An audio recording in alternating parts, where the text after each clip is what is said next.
Hi, my name is Jay Sugarman, and I want to welcome you to Museum Open House. This ongoing series features and highlights many of the outstanding museums and other cultural institutions.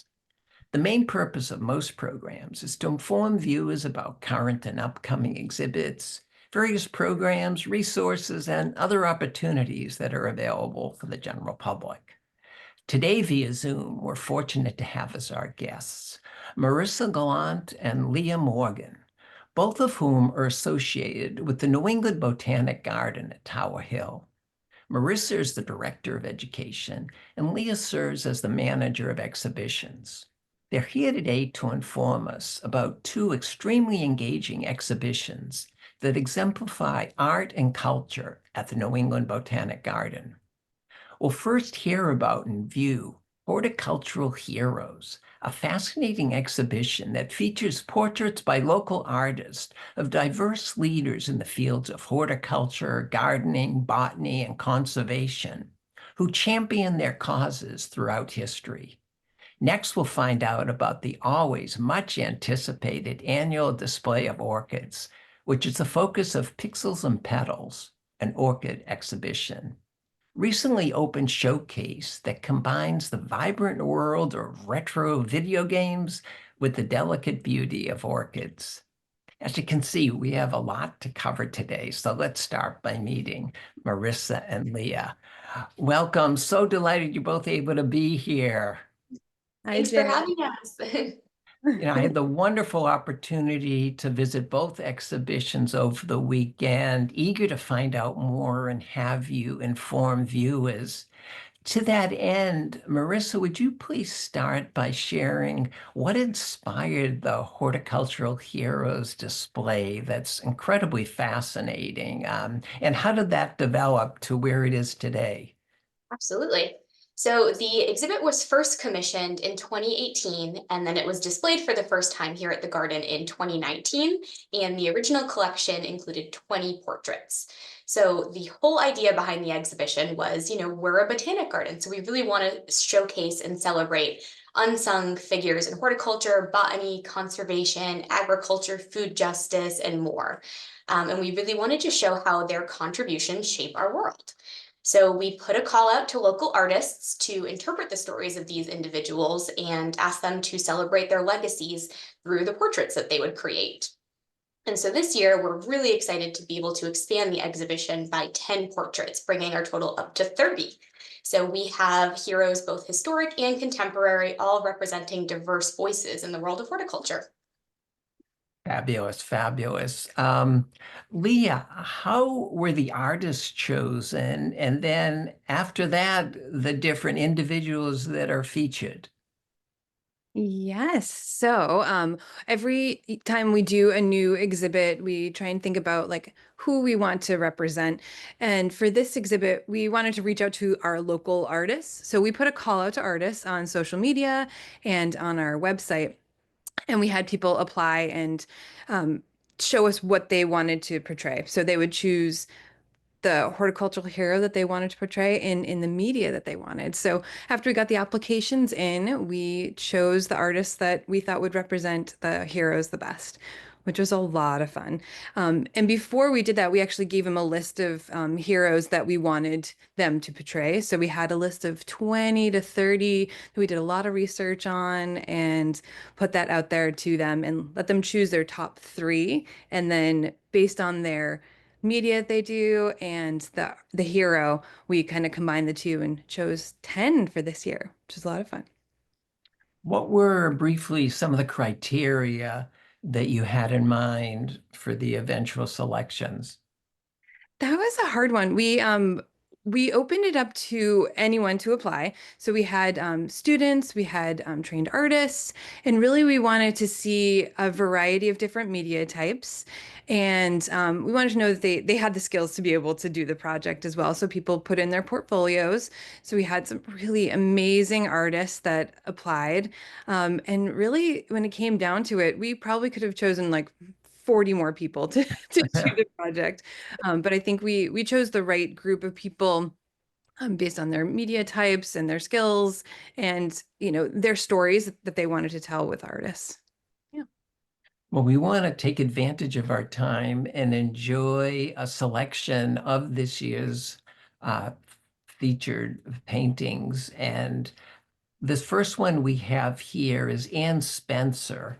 Could you share a little about her and artist involved? Sure. Um, I'm not seeing the picture. Hold on just a second. Yes. All right. So this was done by Digi, and she's a local artist. She's a mixed media artist, and she chose this hero to portray for many reasons. But we really liked that her style kind of matched Anne. Uh, and this one in person is really interesting because you have a lot of reflective materials and you see the some of the plants that Anne Spencer liked to work with. Marissa, before we move on, would you just share a little bit, please, about Anne Spencer? Definitely. It's so great to share the stories about these heroes and share the stories that most people aren't familiar with. So Anne Spencer was an African American poet, teacher, librarian, civil rights activist, and she devoted her life to improving social and economic conditions in her neighborhoods for the Black community. So she was really an integral figure for the Harlem Renaissance, which was a cultural and artistic movement that celebrated the contributions of Black Americans in the 1920s and 30s.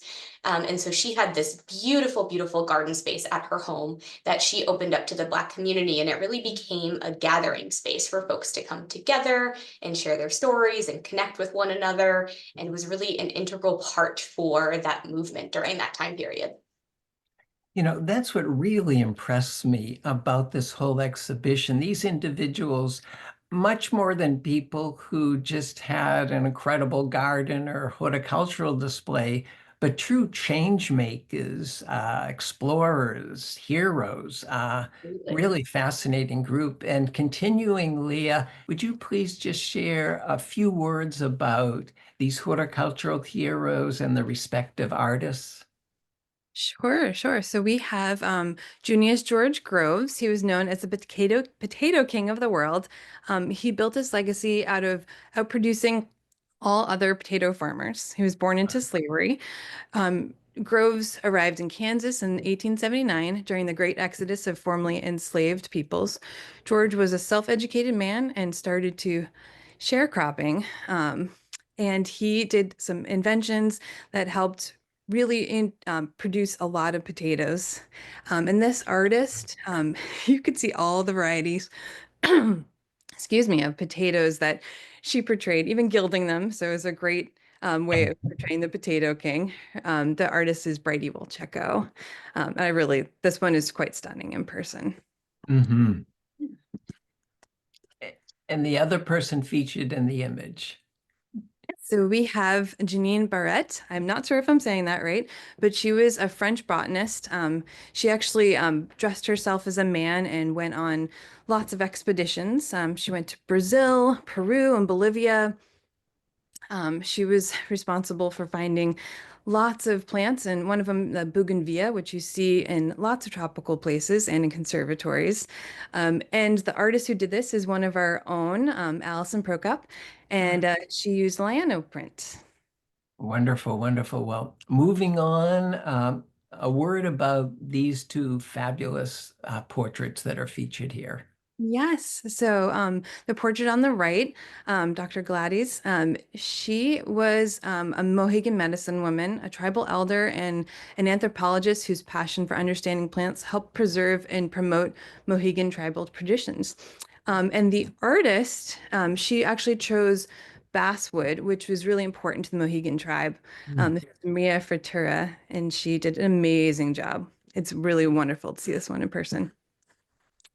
And then DJ Cavum, he's an award-winning artist, educator, and vegan chef known for promoting eco-consciousness and sustainable living throughout his music. And this is actually a really interesting digital artwork by Rachel Whipple. Wonderful, wonderful. And both online and at the exhibition, you can find out additional background information, which really exemplifies the portraits and makes it come alive and sensible, even more than just enjoying the artistic beauty. Marissa, has the exhibition encouraged any new initiatives at the garden? Absolutely. We've been able to, as we already talked about, first of all, grow the exhibition. And another great part of Horticultural Heroes is that it's actually designed to travel. So any institution is able, excuse me, to call us up and rent this and put it up on display at their museum or library. And while we're hosting it currently, we've decided to share the exhibition each year to celebrate Black History Month in February and then Women's History Month in March. So right now we have a selection celebrating Black History Month, but then come March, we'll be switching out the selection. So you'll be able to see some new heroes on display in March as well. And then this year, the exhibition also inspired us to coordinate some connected lectures. So we worked with the garden's Inclusion, Diversity, Equity, and Accessibility Committee to host a 3-part lecture series with thought leaders in the fields of gardening, botany, and environmentalism. So we've already hosted 1 lecture with Kola B. Talkin, but we have 2 more coming up. So check our website for details. Fabulous, fabulous. Marissa, if visitors could leave with one lasting impression after visiting the exhibition, what might that be? I would hope that they've learned something new and also gained an appreciation for the past and ongoing contributions of women and members of the BIPOC community to the world of horticulture, agriculture, gardening, conservation, things that we don't think about all the time, but really touch our lives every day. And as a botanic garden, it's really important for us to be able to play a role in amplifying unsung, underrepresented stories in the world of horticulture. So we have an extremely talented creative community in our region, and we really want to showcase what they do, but also all of these amazing stories as well. Well, definitely accomplish that for sure. Thank you for wonderful background and insight into this exhibition. To other individuals, for the sake of time, we'll just enjoy the beauty because of our time, because we want to make sure we get to the other very featured exhibition, Pixels and Petals. Marissa, what is it about orchids that's become this annual, as I said in the introduction, much anticipated display every year during the wintertime? Well, it's winter, it's New England, it's cold, it's snowy, and we could all use a little bit of warmth and joy and color in these winter months. So we began our orchid show in 2019, and we have brought it back every year since with a different theme and a different spin and different displays. So each year you can expect different orchids, different artwork in our conservatories. And our hope is that this really draws new visitors to the garden, people who are orchid enthusiasts, but maybe people who like the displays and like the artwork and haven't necessarily thought of orchids as a plant for them. So the hope is that visitors will come, bask in the warmth of the conservatories, enjoy a little warmth and sunshine in the winter, and find something that interests them, whether it's the displays, whether it's an interesting orchid hybrid, whether it's learning through our interpretive panels. But visitors can come and just immerse themselves in the displays and then hopefully continue learning and come back and join us for a future class, exhibit, or event. Oh, it's a gorgeous setting for those who haven't been there. I mean, the whole property, needless to say. And just the enthusiasm of the other visitors, observing them as well as when I was there, the incredible array, over 2,000, I believe, orchids on display. Um, People were just so excited about, I think, anticipating the yearly visit, as well as the layout that you've done this year that I thought, thinking of other years, even, it's hard to say surpassed, but I thought the way it's laid out this year was especially inviting and attractive, um, especially in the connection to the retro video games. Speaking of that, Leah, how was that theme come up upon this year, blending retro video games with orchids? A very creative collaboration connection. Would you say a little words about the thinking and planning of that? Sure, sure. So, every year we try and come up with a new topic or a new way of showcasing the orchids. And this year, I believe we started talking about AI, which is very a hot topic right now, and art. And somehow it evolved into pixels. And then we started talking about 8-bit graphics and how far it's come. Video games came up. So like iconic heroes of retro video games, orchids and the natures are nature's ultimate adventurers. They have leveled up and evolved and adapted to thrive in nearly every environment. So we really liked the combination of, the advancement of technology and orchids. Mhm. So it was a funny combination, but we really liked combining it, especially with the bright, bold colors, and orchids are bright, bold colors. The exhibit invites visitors into the world of orchids and immerses them into larger than life displays inspired by the pixelated charm of 8-bit and even 16-bit graphics. We wanted to surprise our visitors and combine the nostalgic charm of retro video games with the delicate beauty of orchids. We want to bring something fun and bright and different to our visitors. And I feel like this is a pretty different way of looking at orchids. Most definitely, most definitely. Were there specific video games that influenced the design of the exhibition? Yeah, yes, absolutely. So first was Tetris, which you can see definitely in the orangery, and also Mario. We have some warp pipes in there. I grew up in the 80s, and these were, the beginnings of video games, and the ones that I like the most. It's the retro charm. We had some blocky designs and bright colors, pixels falling from the ceiling. We wanted them to be dripping with orchids, and orchids bursting out of the top of either the structures or the warp pipes. So you can see everything we did was combining the structures with the orchids. Mm. And even the orchids after dark, we ended up lighting a lot of these structures from within. So you'll see a glow of an arcade during the nighttime for our orchids after dark. Fabulous, fabulous. Could you share a little bit about the process of creating the exhibition? What goes into the placement, the design, the steps involved, particular challenges, especially with the collaboration connection with technology, video games? Yeah, yeah. So it's quite a long process. We meet throughout the entire year with our horticulture team, especially the conservatory crew, and we work together to think of ways of displaying them. So we come up with our theme, and then we come up with the structures, and then we think about the layout of the conservatories. So we want to make sure that there's enough space for people to get through. We want to make sure that there is orchids everywhere, and we want to make sure that there's a good flow for people to be able to be in the spaces. So the interesting thing about this design, with blocky structures and orchids, the very linear lines versus the very non-linear lines of nature. So it took a while to kind of work through the design process of how we're going to do this.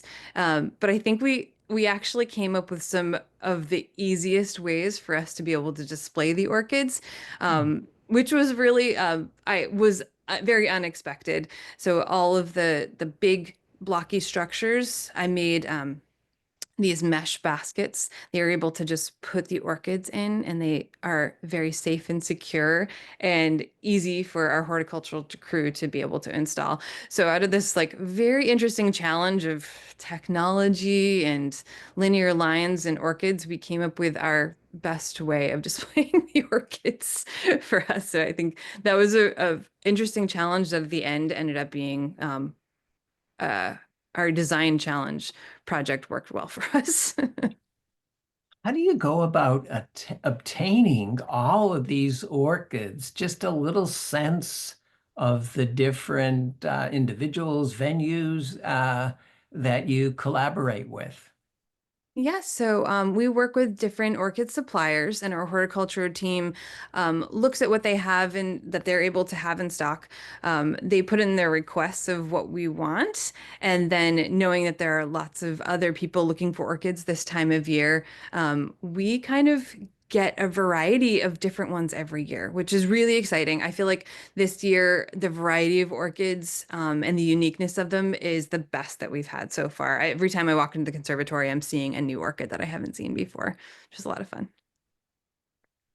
What do you think this type of display encourages visitors to appreciate about orchids and ecology that they might not necessarily in another setting? Yeah, so when people think of orchids, they often think of the Phalaenopsis, which is a typical orchid that you would see in grocery stores or big box stores, but there are thousands of species. Each ecological diversity and the evolutionary adaptations that these plants have developed is staggering. So when you get to come to this exhibit, you're going to see lots of different varieties. Well, you'll still see the Phalaenopsis, you'll see a variety of Phalaenopsis, and you'll see so many other species. So really like the idea that people can come in and see the variety and get that significance of these are very old species and they've been around for a long time and they've been able to diversify over time. And you can see that in the show, which is really fun. Terrific, terrific. And a wonderful job that you do throughout the exhibition is share background information. I mean, the orchids are definitely the highlight, the featured stars, but you do such a nice job providing ample background information for those who want to find out about it. And really appreciated the connection, the way you displayed graphically with the retro video games. Would Marissa, you just share a little bit about how that information is displayed? I know especially in the gallery nearby to the exhibition. Absolutely. So a little bit of what Leah was talking about, was really being able to tell the story and tell about the amazing adaptations, or as I say when I'm talking to children, superpowers of orchids and how they've evolved throughout history. They're one of the oldest plant species, and there's just such extreme diversity within this plant family. So we wanted to highlight that through the interpretation. So the panels that you were talking about, Jay, we decided to highlight some interesting species. We called these panels our Meet the Players panel. So this is just a fun and interesting way to catch your eye, and rather than just breezing through a whole wall of text, you see this really interesting poster that looks kind of like something from a video game where you're Mhm. choosing your avatar, choosing your player. So we use graphics to highlight the special powers or adaptations or threats that these plants face in their natural habitats. And then what we are seeing here on the screen is a shot from our orchid care guide. So all of the species that are in our displays this year, we wanted to highlight so that folks can take a quick look, and if they're interested in growing these orchids at home, they can get a snapshot of what the care requirements look like. Is this plant appropriate for somebody who kills all of their houseplants like me? Or is this better for somebody who is an experienced grower? So it's what you see with like the intermediate levels and the light requirements and water and air. So it's just really an interesting and fun way to tie that whole story together and tie the display elements that Leah produced in the conservatories with a little bit of learning. And wonderful additional feature is a QR code for the identification guide. It makes for a wonderful reference. You can carry it along with you. Yep, definitely, definitely. Speaking of going beyond the exhibition, Marissa, are there specific events, workshops, programs connected to this exhibition? Always. With any exhibition that we do here at the garden, we're always thinking about how this can reach into other departments within education and just everything else that we do here at the garden generally. And the Orchid Exhibition really feeds into that and is the kind of the perfect launching point. So for adults, we have an event called Orchids After Dark, which features jazz music or, of course, retro 80s and 90s music, and the opportunity to see these plants and displays lit up at night. Like Leah was mentioning before, picture the glow of the arcade. We also have a lot of programs for adults, things ranging from orchid photography basics to walk and talks where you learn about the plants in the displays this year, and then orchid care basics, because the myth is that you do not water your orchid with an ice cube. So we talk about some of those care requirements in our classes. And then coming up for kids, we do have some great programming during February school vacation week as well. And every February and April school vacation week, we have a different theme. And so this year's theme for kids and families is Nature Quest, taking a little spin off of that video game vibe and branching out into nature quests outdoors and indoors with kids where they can learn about orchids and go on missions outside in the winter.